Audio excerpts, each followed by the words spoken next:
So ikaw pala yung asawa. Hindi na ako magtataka kung bakit may kabit. Ganto ba naman itsura, hindi pagpapalit? Ito ay laban sa pagitan ng asawa at kirida. Isang malinis at matino at panirang kontrabida. Basta kabit, masama agad. Tapos ikaw na yung perpekto. Tandaan mong hindi maghahanap ng iba kung tinuruan mong makontento. Ikaw pala yung kabit ng asawa ko.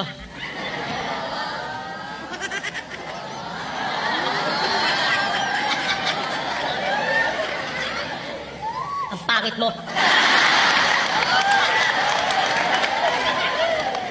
Mukha kang pokpok sa Farmer's Cubao. Yung nag-aabang ng laseng na bagong sahod.